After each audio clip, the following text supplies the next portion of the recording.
Hello, ladies and gentlemen. I am back and happy October. I hope you're having an amazing day today and wherever you're from. And I hope that everybody's having a amazing Halloween because Halloween is coming up in October. And ladies and gentlemen, Brian Danielson has finally finished his wrestling career. Yes, Brian Danielson, also known as Daniel Bryan, has finally finished his wrestling career because he has health issues. So, Brian Danielson, you're an amazing superstar in both WWE and AEW, and we are all gonna miss you. Anyways, you're probably wondering what's the history with Brian Danielson. Well, he used to be in Ring of Honor back in 2002. Meanwhile, in 2003, his first match was with John Cena. The reason why I know about this because if you play the video game WWE 2K19, it shows you that Brian Danielson begins his career in WWE in 2003, and he fought John Cena in a random pay-per-view. And meanwhile, Brian Danielson went back to Ring of Honor, and in 2010, he came back to WWE to be on a new show that Mr. McMahon was starting at the time. It was called NXT. Yes, it was different than the NXT from 2014 through today. Back then, NXT was a game show that had professional wrestlers teaming up with rookies and showing them what to do in the ring. Sometimes they had to face challenges in the ring, and by doing obstacle courses, singing, or just making random promos about the item that they get. No, I'm not joking, that actually happened. And Brian Danielson was paired up with his partner, which is The Miz. And both Miz and Daniel Bryan did not like each other. So a few weeks later, Daniel Bryan got himself eliminated.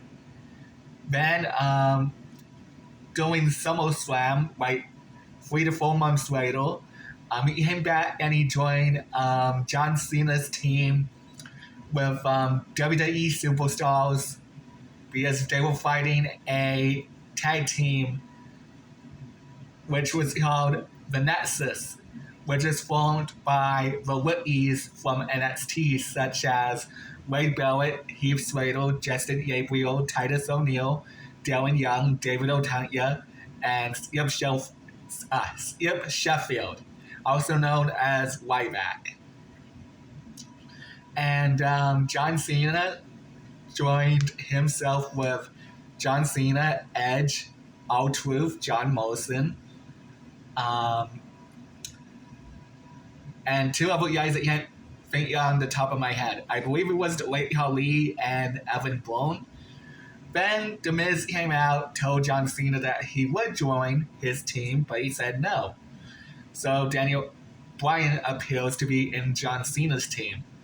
Then, 1 month later, after that, Daniel Bryan went after his first title shot, which was for the United States Championship.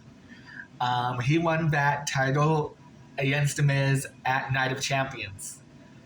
After that, he lost that title belt to Sheamus at a off-screen part of WrestleMania 2011. Then after that, Brian Danielson decided to compete in other matches. he was in a story mode. Can't speak right now. Sorry. He was in a storyline with both the Big Show and Mark Henry, but he was still in Monday Night Raw for a little while, so he got drafted to SmackDown. And he was in a storyline with both Ted DiBiase during the beginning of his career and on SmackDown. And during Money in the Bank, he won the Money in the Bank briefcase for the World Heavyweight Championship. Meanwhile, in December of 2011, he cashed in his Money in the Bank contract against Mark Henry and The Big Show. Oh, wait, no, it was The Big Show. And The Big Show had the shortest title reign ever for like 45 seconds. Daniel Bryan will continue competing against both Big Show and Mark Henry during the Royal Rumble, which was in January. And after that, he would compete. He would compete in Elimination Chamber to defend his title belt, the World Heavyweight Championship, against several guys. And at the end of Elimination Chamber, Sheamus beats him up and told him that he's going to come after for his World Heavyweight Championship. Meanwhile, in WrestleMania, Bryan Danielson had a girlfriend during that time named AJ Lee. This was before AJ and CM Punk actually got together in real life. So during the first 18 seconds, during the first 18 seconds, AJ Lee and Daniel Bryan kissed each other, but after he turned around, Sheamus kicked him in the head and covered him 1, 2, 3, and Daniel Bryan got his butt kicked by Sheamus at WrestleMania 28, which was the shortest WrestleMania match in history. Since then, Bryan Danielson, also known as Daniel Bryan, was in a storyline with Kane and CM Punk. It was a love rectangle storyline with AJ Lee, Daniel Bryan, CM Punk, and Kane. And this storyline only lasted for like 3 to 4 months. And to conclude that storyline, they made Kane and Bryan Danielson go to therapy, and he became a tag team with Kane. No, I'm not joking. That's how the storyline ends.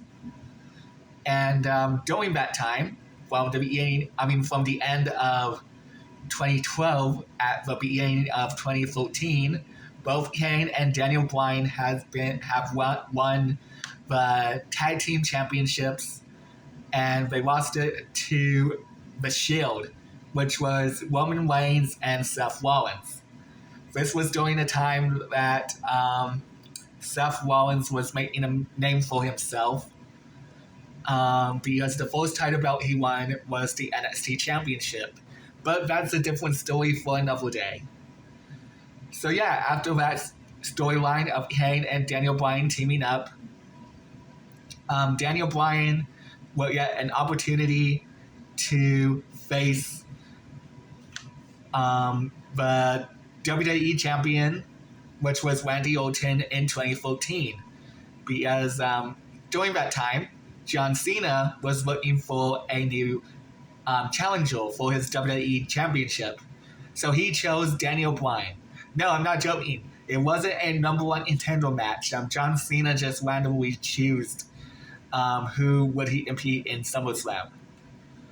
Then after the match, Bryan Danielson won, and he got attacked by both Randy Orton, who cashed in his briefcase, and Triple H. During the next few months, Triple H and Stephanie McMahon would gang up on Bryan Danielson, saying that he's not championship material. Then he proved them wrong at WrestleMania he started to have a rally right behind him with a bunch of people from the stands entering into the ring, and they had a rally at the arena. Then Stephanie and Triple H gave up and gave him a match for the undisputed WWE Championship. But that's not the only one match that he wanted. He wanted to have a match with Triple H. Meanwhile, at WrestleMania 40, Daniel Bryan would beat both Triple H, Randy Orton, and the 2014 Royal Rumble winner, Batista. But the storyline did not end well because Stephanie and Triple H still continued to antagonize Bryan Danielson. Sorry. Meanwhile, Brie Bella, also known as Daniel Bryan's future wife in 2014, Brie Bella was also part of the story by telling Triple H and Stephanie that Bryan Danielson will not relinquish his WWE Championship. Then, I want to say in July he did, because he was incredibly injured. Then, after that, in 2015, at the 31st WrestleMania, he was in a ladder match with 6 other guys, such as Luke Harper, rest in peace, Yodust, Dean Ambrose, Cesaro, Jack Swagger, and Wade Barrett in a ladder match to see who will win the Intercontinental Championship. Daniel Bryan won by climbing up the ladder and getting that title. But since that Bryan Danielson was still injured at the time, he would have to vacate the Intercontinental Championship. Meanwhile, 3 years later, and Bryan Danielson returned at the WWE, and he has won the WWE Championship. But he was a bad guy at the time, and he is also eco-friendly, so he vacated the actual WWE Championship to make his own environmental WWE Championship belt. Daniel Bryan competed at WrestleMania against Kofi Kingston because Kofi Kingston got that opportunity at Elimination Chamber. Kofi Kingston defeated Daniel Bryan for the WWE Championship. Then, a few months later, Daniel Bryan would still wrestle with his new tag team partner during at that time, Eric Rowan. And a few months later, Bryan Danielson had his last match at the WWE against Edge and Roman Reigns at WrestleMania 27. And Roman Reigns retained the WWE Championship. No, wait, it was the Universal Championship, sorry. Against Edge and Daniel Bryan. After that, Daniel Bryan left WWE. And he decided to make a will in AEW. He teamed up with new teammates such as Dean Ambrose, also known as Jon Moxley, Cesaro, and Willow Utah. They would call themselves the the Blackpool Combat Club. Sorry, I almost mixed up the name. And they were an amazing stable in AEW. Then, one month ago in AEW All In, Bryan Danielson defeated Swerve Strickland for the AEW Championship. Then he promised that he will not retire until he relinquishes or loses the title belt in AEW. I'm really sure that was the same thing that he did in WWE, but it seems a little bit more balanced in AEW. Then, meanwhile, 1 month later, um, Brian Danielson defeat yeah Brian Danielson got defeated by Jon Moxley, who is now the brand new AEW champion. And yeah, Brian Danielson has finally retired in professional wrestling. And he will now hang out with his wife, Brie Bella, and his daughter, and Hubert. What is he going to do now since that he's done with WWE and AEW? None of us will know until due time. Anyways, I hope you enjoyed that documentary of Brian Danielson, also known as Daniel Bryan. Yeah, this guy has been wrestling for like over a decade, and this guy was the best professional wrestler in professional wrestling ever. Next to CM Punk and Cody Rhodes. All right.